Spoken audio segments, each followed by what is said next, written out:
रेखांबातून सुद्धा सगुण साकार भगवान परमात्मा प्रकट झाला, व्यक्त या ठिकाणी झाला. म्हणून तुकोबराय सांगू लागले की नुसता काळात नाही, देशात नाही, तर सर्व निर्जीव वस्तूमध्ये माझा भगवान परमात्मा मला सत्य स्वरूपाचा अनुभवायला मिळाला. आता तुकोबराय नुसतं देवाचंच महत्त्व सांगत नाहीये, तर देवाच्या नामाचंही महत्त्व सांगतायत. मग नुसता देवच वस्तूत आहे असं म्हणून तुकोबराय थांबले नाही, तर देवाचं नामही वस्तूमध्ये आहे हा ठाम मुद्दा तुकोबरायांनी आमच्या समोर ठेवला. आता देव हा वस्तूत आहे आम्ही मान्य केलं, पण देवाचं नाम वस्तूत आहे हे मान्य होतंय का? होतंय म्हणजे तुमच्याकडे आहे. हां हां, या माईकमध्ये मी म्हटलं तरच आवाज येईल का याचा ह्यो म्हणतो काय? निर्जीव वस्तूमध्ये सुद्धा नुसता देवच नाही तर देवाचं नावही आहे. मग हे आम्हाला कुणी दाखवून दिलं? पंढरपूर निवासी महिला संतांमध्ये गोड नाव ज्यांचं उच्चारलं जातं अशा आमच्या संत जनाबाई महाराज आहेत बरं का. त्यांच्या चरित्रानं आम्हाला हे शिकवून दिलं की नुसतं वस्तूमध्ये देवच आहे नाही, तर देवाचं नामही आहे. थेट काशीपर्यंत जनाबाई महाराजांचा महिमा जातोय आणि काशीवरून कबीर महाराजांसारखे मोठे अधिकारी संत जनाबाई महाराजांची भेट घेण्यासाठी पंढरपूरमध्ये हजर झाले. विचारत विचारत घरी गेले. घरी गेल्यानंतर विचारलं जनाबाई महाराजांची भेट घ्यायची आहे, तर सांगण्यात आलं की आमची जणी सध्या घरी नाही, 4-5 मैत्रिणी सोबत घेऊन ती नदीकाठी गोवऱ्या वेचायला गेलेली आहे. आता गोवऱ्या वेचायला जनाबाई महाराज गेलेल्या आहे असं ऐकल्यानंतर कबीर महाराजांनी विचार केला, जनाबाई महाराज त्यांचं काम आटपून घरी येईपर्यंत खूप उशीर लागेल, खूप वेळ लागेल आणि एवढ्या वेळ माझं इथं थांबणं योग्य नाही. कारण महाराज लोक एका जागी एवढ्या वेळ कधीच थांबत नाही बरं का. मी सुद्धा थांबत नाही. आज तुम्ही बराच वेळ मला थांबवलंय. विठ्ठल विठ्ठल विठ्ठल विठ्ठल विठ्ठल. एका जागी एवढा वेळ महाराज लोक कधीच थांबत नाही. कबीर महाराजांनी हा विचार केला. म्हणून जनाबाई जिथे गोवऱ्या वेचायचं काम करतायत तिथेच जाऊन मी जनाबाईंची भेट घेतो, 2-5 मिनटं काय बोलायचं ते बोलतो, माझ्या रस्त्याला मी निघतो. जिथे जनाबाई महाराज गोवऱ्या वेचतायत तिथे कबीर महाराज जाऊन पोहोचले. पण तिथे गेल्यानंतर मात्र एक विचित्र आणि वेगळा प्रकार पाहायला मिळाला. तो काय, तर 4-5 जणी मिळून गोवऱ्या वेचतायत आणि जनाबाई महाराज एकट्याच त्यांच्या गोवऱ्या वेचतायत. पण गोवऱ्या वेचता वेचता वेचता वेचता अचानक जोरदार कडाक्याची भांडणं त्या ठिकाणी लागली. का, तर आम्ही 4-5 जणी मिळून गोवऱ्या वेचतोय आणि तू एकटी गोवऱ्या वेचते, पण आमच्या गोवऱ्यांच्या गंजापेक्षा तुझ्या एकटीच्या गोवऱ्यांचा गंज आम्हाला जरा मोठा या ठिकाणी दिसतोय. ह्याचा अर्थ तू वेचल्या नाही, तर आमच्या गोवऱ्या चोरलेल्या आहेत. तू एकटी असून तुझ्या गोवऱ्यांचा गंज मोठा आहे, याचा अर्थ तू वेचल्या कमी आणि चोरल्या जास्त, असा हा आरोप जनाबाई महाराजांवर त्या ठिकाणी लागत होता. आणि तिथे गेल्यानंतर हा प्रकार जेव्हा कबीर महाराजांनी पाहिला तेव्हा मनामध्ये शंका निर्माण झाली. साधी शेणाच्या गोवऱ्यावरून भांडणारी ही जनाबाई आणि हिचा महिमा थेट काशीपर्यंत आला कसा? कदाचित माझाच कुठेतरी रॉंग नंबर लागला असावा, ही जनाबाई नसावी. कारण शेणाच्या गोवऱ्यावरून भांडणारा कोणी असा मोठा अधिकारी संत असतो का कुठे? ही कल्पना कबीर महाराजांनी मनामध्ये या ठिकाणी घेतली आणि भेट घेणं एवढं महत्त्वाचं नाही असं मनामध्ये ठरवलं आणि तिथून परतीच्या रस्त्याला निघाले. तेवढ्याच जनाबाई महाराजांची नजर कबीर महाराजांवर या ठिकाणी पडते ना. आवाज दिला, महाराज मला भेटण्यासाठी आलात, बरं भेटायचं की नाही हा प्रश्न तुमच्याकडे राहिला आहे, पण फार वेळेवर आलात आणि अनिशा आलेच आहे, तर जाता जाता आमची एवढी भांडणं तुम्ही मिटवून जा. कारण भांडणं मिटवायला शहाण्या माणसांची गरज राहते. आता हल्ली आपण ती ठेवली नाही, तो भाग वेगळा, पण शहाण्या माणसांनी भांडण मिटवावं असा नियम आहे, असं सूत्र आहे. आणि मग तुमच्या शहाण्या हातानं जरा आमची एवढी भांडणं मिटवून जा. आता वैयक्तिक जनाबाई महाराजांचा काय अधिकार आहे हा ना त्या बायकांना ठाऊक आहे ना कबीर महाराजांना अद्यापही माहीत झालेला आहे. तसा जर जनाबाईंचा जीवनपट आम्ही पाहिला, चरित्र जर आम्ही अभ्यासलं, तर सामान्य अधिकार माझ्या जनाबाईंकडे नाही आहे. किती मोठा अधिकार आहे.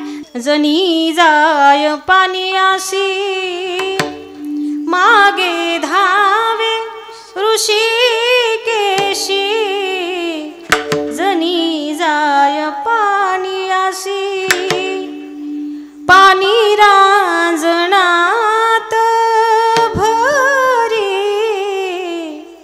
पाणी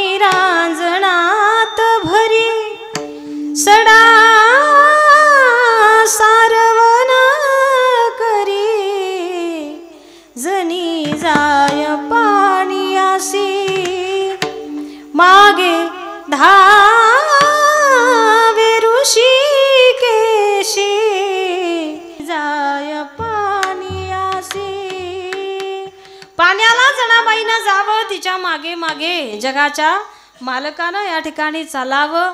एवढंच नाही तर दळणाची सुद्धा सगळीच्या सगळी जबाबदारी माझ्या विठ्ठलानं त्याच्या खांद्यावर घेतली आहे. कुटुंब परिवार मोठा आहे, सगळ्या दळणाची जबाबदारी जनाबाईवर या ठिकाणी असली आहे. आणि पण त्या दळणाचा धाक कमी जनाबाईला कमी आहे, देवाला जास्त आहे. जनाबाईचं काबाड कष्टाचं जीवन, रात्री झोप लागून जायची, पण एवढ्या मोठ्या कुटुंबाचं दळण दळायचं म्हणजे 8 वाजता उठून जमेल का? तुम्ही किती वाजता उठता? 7. हां, काय जात्यावर दळण दळायचंय. कुटुंब मोठं आहे, परिवार मोठा आहे, आणि मग एवढ्या लोकांचं दळण दळायचंय म्हणजे आपल्यासारखं 7 आणि 8ला उठून जमणार नाही. 1-1:30 म्हणू नका, 2 म्हणू नका, 2:30च्या सुमारास जनाबाईला जागं होणं कोणत्याही परिस्थितीत गरजेचं आहे. पण जनाबाईला जेव्हा जाग येत नसायची तेव्हा जगाच्या मालकानं आपली वीट सोडावी आणि जनाबाईच्या झोपडीमध्ये हजर व्हावं. आपल्या हातानं तिला हलवून या ठिकाणी जागं करावं. विस्कटलेली केस तिची सावरावी, तिच्या माथ्यावर पदर ठेवावा आणि जनाबाईला सांगावं, जनाबाई दळणाची वेळ झाली, जात्याजवळ जाऊन बसा.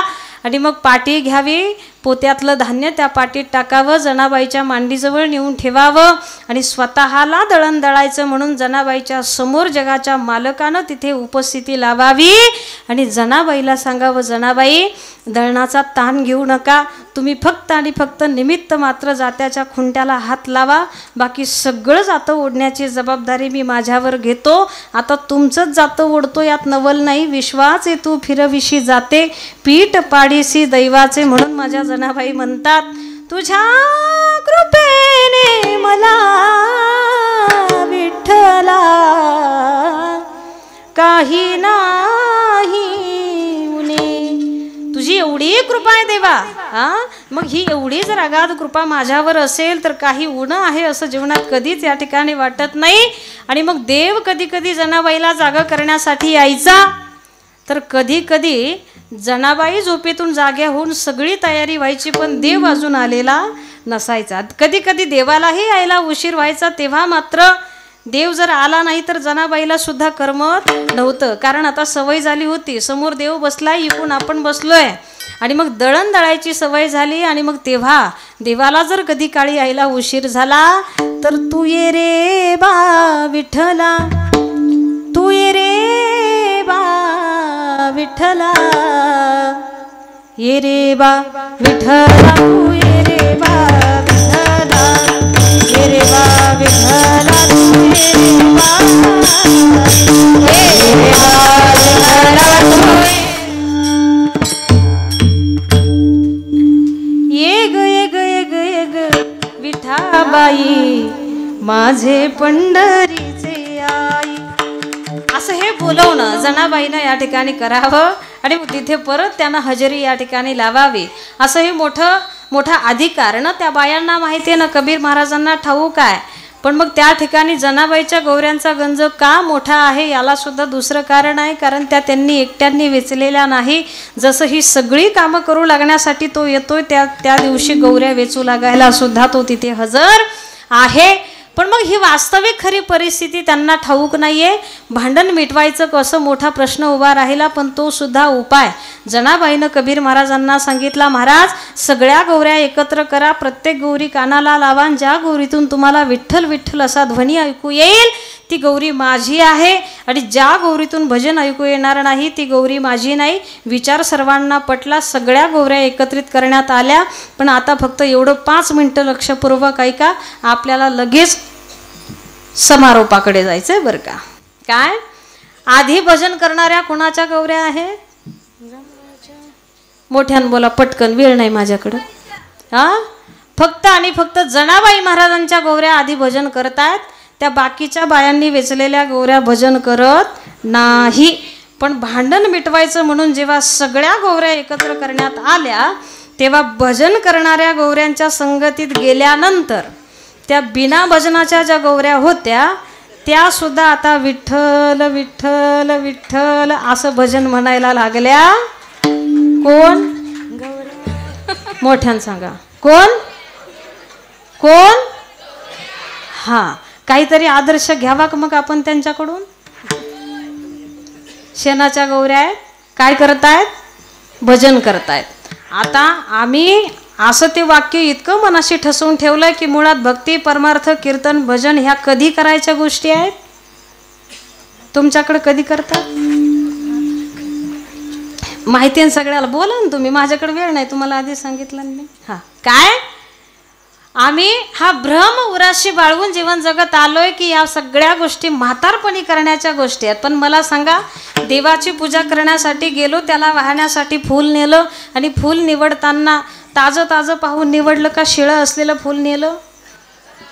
ज्या फुलाला हात कुणी लावलेला नाही, ज्या फुलाचा सुगंध कुणी घेतलेला नाही, असं टवटवीत प्रसन्न असलेलं फूल आम्हाला देवाला वाहण्यासाठी हवं असेल तर हे देहरूपी फूल सुद्धा जोपर्यंत ताजं आहे तोपर्यंतच व्हायचं का शिळं झाल्यावर व्हायचं? मग म्हणजे परमार्थ कधी करायचा? कधी करायचा? ताजं म्हणजे तरुणपणात करायचा काय? आणि याच अनुषंगानं नाथ बाबा त्या आदिशक्तीकडे नवस बोलतायत बरं का. भवानी आई रोडगावाहीन तुला भवानी, टवटवीत आहे, ताकद आहे, बळ आहे, शक्ती आहे. त्या बळाचा, ताकदीचा योग्य पद्धतीनं वापर व्हावा असं वाटत असेल तर वारी करताना कधी करायची? गुडघे आहे तोपर्यंतच का गुडघे गेल्यावर? माऊली ज्ञानोबराय म्हणतात, जव हे सकळ सिद्ध आहे, हात चालावया पाय तव तू आपुले स्वहित पाहित, तीर्थयात्रे जाय चुकू नको. लोकांना ताण होईल या वयात तीर्थयात्रा करू नका. काय दुसऱ्याच्या डोक्याला त्रास होईल, ताण होईल या वयात तीर्थयात्रेचा आनंद घ्यायचा नाही. जोपर्यंत ताकद आहे, बळ आहे, शक्ती आहे तोपर्यंतच या भक्तीचा, परमार्थाचा आनंद घ्यायचा आहे. पण आमच्या संतांच्या हाती लागलेली निर्जीव वस्तू भजन करते आणि आमचं सगळं काही धडधाकट असून आमचं मात्र तिसरंच काहीतरी चाललंय. काय चाललं सांगू? बाळ वयी खेळी रमलो तारुण्य नासले, वृद्धपणी देवा आता दिसे पहिलं तीर. म्हणजे काय? बालपण गेलं, तरुणपण गेलं, म्हातारपण गेलं, सरपण आलं तरी आम्ही अजून भजन म्हणायला तयार झालो. डोक्यावरून चाललंय का? कळतंय ना? हां, मग हा आदर्श आम्हाला जनाबाईच्या गोवऱ्यांनी द्यावा. काय शेणाच्या साध्या गोवऱ्या आहेत आणि त्या देवाचं जर भजन करताय तर आमच्याकडे मूक आहे, तोंड आहे, हात आहे, बुद्धी आहे, डोळे आहे, कान आहे, सगळं काही व्यवस्थितरित्या असून सुद्धा आम्ही भजन करत असाल तर हा म्हणा, नसाल तर नाही म्हणा. तुमचं तुमच्याजवळ, माझं माझ्याजवळ. तुमच्याकडे म्हण आहे का? हात जर मोडला तर दुसऱ्याच्या गळ्यात बांधतो का? आपल्याच. केलेलं भजन हे आपल्यालाच कामाला येईल आणि नाही केलं तेही सुद्धा आपल्यालाच कामं येईल बरं का. काय जनाबाईंच्या हाती लागलेल्या त्या निर्जीव स्वरूपाच्या गोवऱ्या सुद्धा देवाचं भजन करतायत. असा हा माझ्या तुकोबऱ्यांनी तिसऱ्या प्रकारचा मुद्दा ठेवलाय. म्हणून आम्हाला काय, काळातही देव दिसला, वस्तूतही देव दिसला आणि देशांमध्ये सुद्धा नुसता देव नाही तर देवाचं नामही दिसलं. अशा पद्धतीनं ते खरं स्वरूप मला अनुभवायला मिळालं. नुसतं खरंच आहे असं म्हणून थांबले नाही तर ते बरं सुद्धा आहे. आणि मग अशा या खऱ्या आणि बऱ्या असलेल्या नामाचा आधार जो आपल्या जीवनामध्ये घेतो, अशा या साधकाला दोन प्रकारचे फायदे होतात. तेने तुटती बंधने, खंडतील कर्माचे वदन, उभय लोकी कीर्ती जेणे. येणे तुटती बंधने, उभय लोकी कीर्ती जेणे. दोन प्रकारच्या फायद्याचा लाभ या ठिकाणी होतोय. सर्व प्रकारच्या बंधनातून मुक्तता मिळते आणि सर्व लोकांमध्ये या नामधारकाची, साधकाची कीर्ती या ठिकाणी होते. पण त्यासाठी आमच्या अंतकरणामध्ये भाव असणं फार गरजेचं आहे. तो भाव जेव्हा नाम घेताना निर्माण होईल तर त्यासी लाभ उठाउठी असं वर्णन माझे तुकोबऱ्या अभंगाच्या तिसऱ्या चरणामध्ये या ठिकाणी करतायत की भाव ज्याचे गाठी त्यासी लाभ उठाउठी. पण सर्वात शेवटी जाऊन विशेष अशा पद्धतीची सूचना आम्हाला देण्यात आली की देवाची भक्ती करत असताना चाप्टरपणा करायचा नाही, चतुरपणा करायचा नाही. ज्यांनी ज्यांनी चाप्टरपणा केला त्यांचा चॅप्टरसुद्धा तेव्हाच क्लोज झाला. बुडाले तयाचा मूळ न मार्ग, काही मागे शिल्लक राहिलं नाही. म्हणून भोळा भाव अंतकरणामध्ये निर्माण करा. देवाचं नाम घेताना भोळा भाव जेव्हा अंतकरणामध्ये निर्माण होईल तेव्हा त्या भोळ्या भक्ताचा एवढा अधिकार वाढतो की सर्व काळाला स्वतःच्या ताब्यात ठेवणारा जो काळ आहे तो काळ त्या साधकाचं काहीही बिघडवू शकत नाही. अभंगाचं शेवटचं तुका म्हणे भोळा